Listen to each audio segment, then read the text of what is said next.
Yo, what's up? My name's Retro Pat, and if you're old as dust, aka around 27 years old, you might have grown up playing a game that looked like this on Steam all the way back in 2011. Maybe it had load screens like this, or maybe you hung out in the hub city and traded on the auction house, and that looked like this. And this absolutely adorable, beautiful, super entertaining game that I put hundreds of hours into is called Spiral Knights.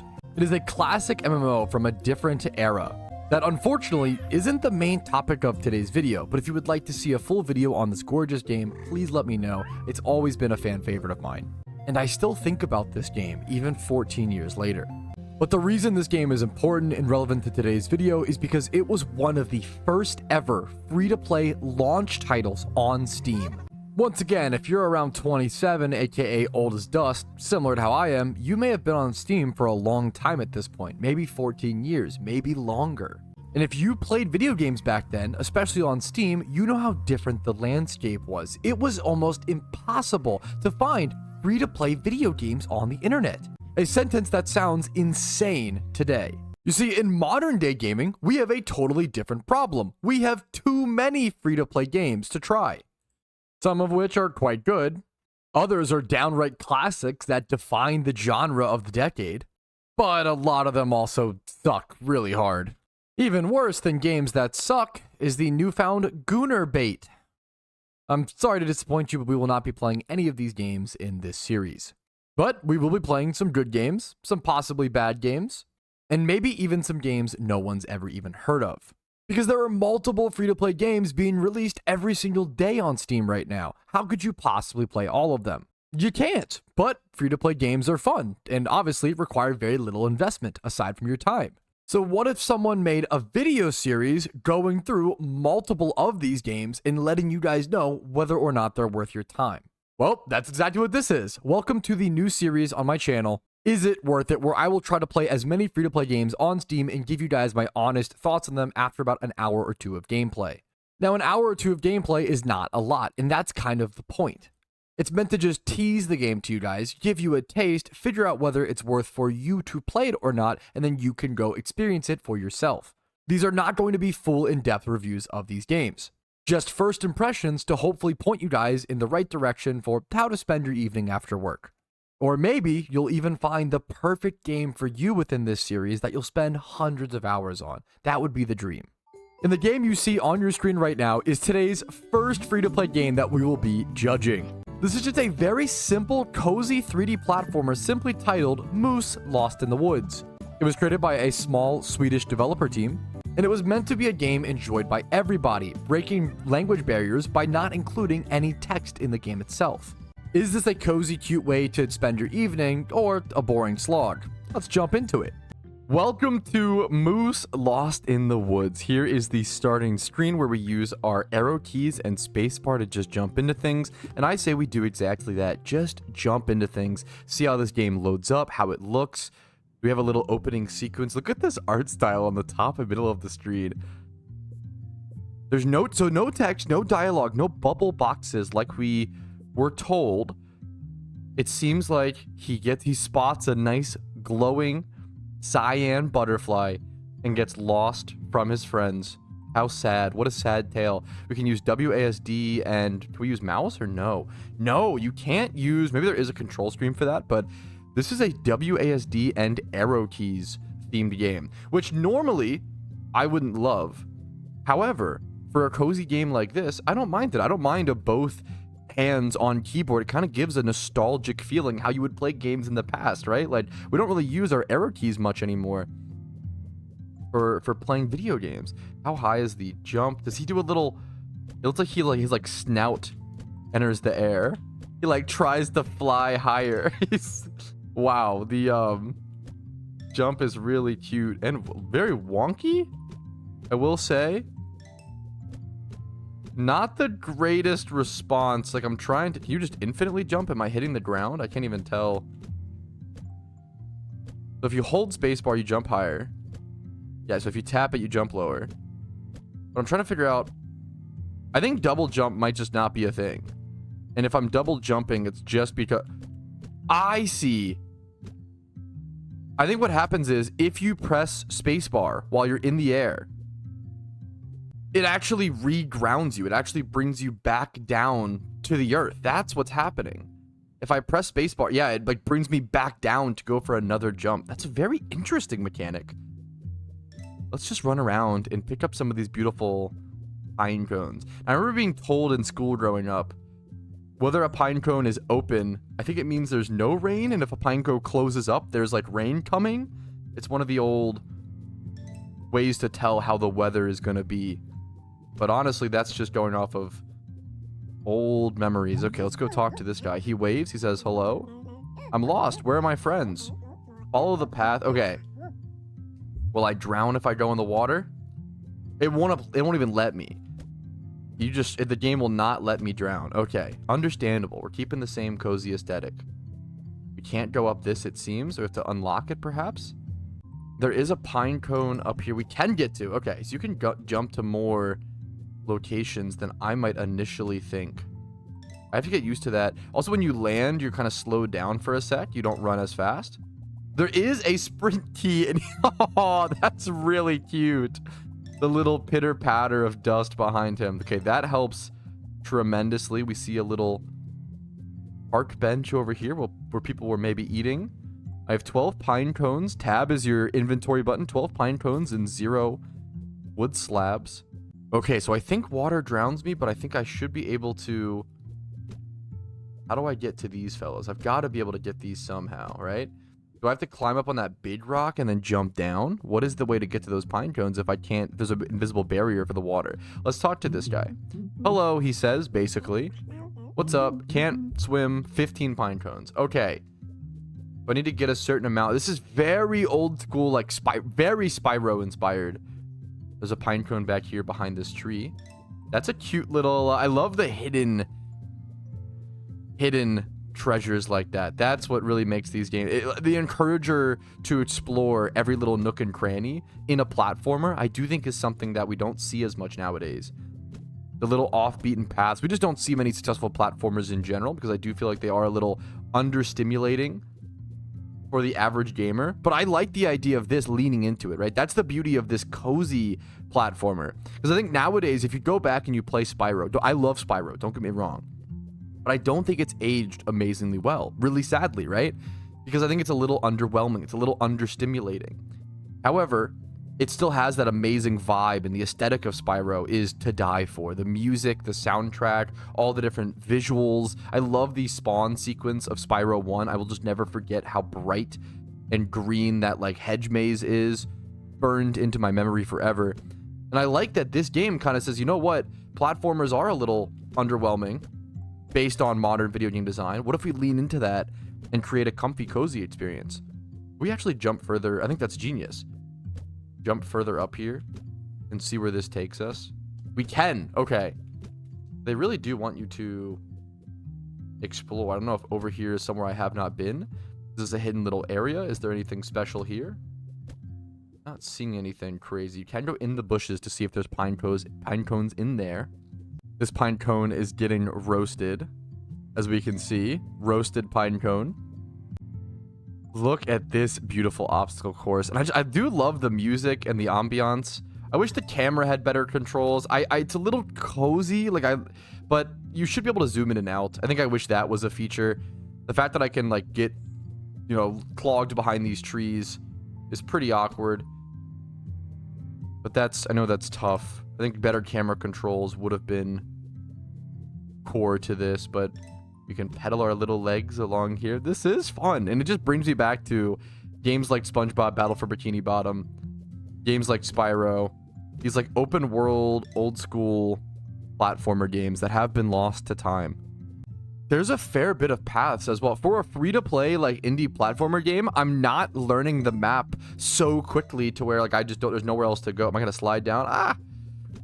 Usually sometimes the maps on these games are so small, you just like learn them instantaneously and there's not really a whole lot to go on from there. We're gonna sprint back over to the one guy. We do have our 15 pine cones. Did this guy need pine cones for something? I don't even remember. I don't think he did. We gotta take our 26 now. 26 pine cones over to this guy. Pitter patter, pitter patter. We have enough completed. Let's see what this first unlock gives us. 15. Yup, we got that. I love the idea as well of just specifically going for a no language barrier game. It's very cute. Very broad-sighted. Okay, it seems like we unlocked the ability to swim, if I'm understanding him correctly. So let's pitter-patter back to the water and go try. Actually, while we're here, we can just... There we go. Yeah, beautiful. We can test it here. Okay, we can swim now. Which only makes sense. Moose are massive animals. Meese, like, they're probably fantastic swimmers. I also do love that he Naruto runs whenever you sprint with him. It is quite the... he puts his hands down and does the straight-up Naruto run. Is this the next level? That was a really cute, honestly more in depth than I would have expected for a first level, or at least first sequence. It's not even like maybe the level done.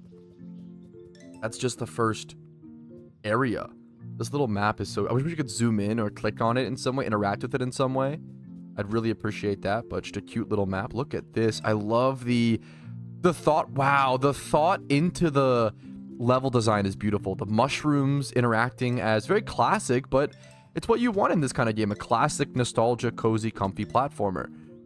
The mushrooms operating as a little platform puzzle. I love the swampy area with the wooden bridges laid out all around them is super cool. That little dam beaver situation over there off in the distance. The render distance is great for this game. Let's talk to this penguin looking bird, just bird fella. What does he need? One, glasses. He's missing his glasses. Oh, and the mushrooms do bounce you quite up in the air as well. Oh my goodness. Okay, I do wish there was a shadow below. A classic platformer thing. It's kind of underappreciated for balancing, but having your shadow below your character is crucial, in my opinion, for situational awareness in most platformers. If you go back and you play Crash Bandicoot, you'll realize how much you actually look at your shadow to indicate where your character is going, where they're landing, the speed they're flying at, you know. Having your shadow directly below your character is very important, but this game has gone for a different approach where the shadow is actually kind of off to a distance.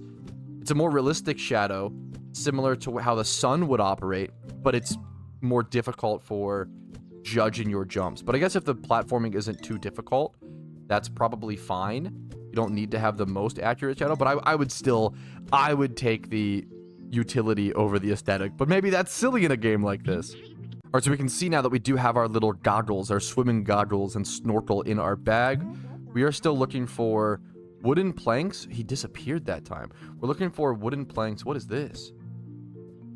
Wooden planks and glasses is our current 2 goals. Ooh, I did just randomly run into a little trucker hat, a little baseball cap there. You can see the green one in my bag, but I don't know what it's for. I am just jumping around all over the place, just seeing where jumping off of mountain takes me. Thankfully, there is no fall damage, which is perfect. Okay, this area is really cute to me. I want to see what's going on here with this fucking beaver. It is giant dam that he has built. This is so cute. So he wants to build a bridge for his dam. We need 2 oak planks. We have another bear over here in the middle. What does he need? 25. We have plenty of those. We can go ahead and give you those. Yep. What does that unlock us? We get a present in our bag. We get the, okay, little flower hat. How do we equip? Oh, okay. How do we equip these hats? There is that one equipped. This is pretty trucker moose. How do I put the other one on? I really would, I'd prefer the other one, but it's, oh, there we go. It's WASD within the bag to move. Okay, perfect. Now we're gaming in style. The moose Riz is going to go crazy on the beaver up there. Oh, here are the glasses. Just over here on a little mossy rock. A cute little pickup animation. And we can see him cheering for joy over off in the distance. That's awesome. Why would you add that animation? That's so, like, thoughtful. And by giving him the glasses, you unlock the hard hat, which you need to go do the other thing. So it's just all sort of like fetch quests for other fetch quests. This is very classic platformer quest problem solving. What is this fella over here hidden in the trees? What are you doing over here, buddy? We get a cutscene from this. Oh, he brings us back to this. We played hide and seek or something. I didn't know exactly what was happening there, but I didn't need to, right? Did we just get it? We just unlocked an oak plank for finding him.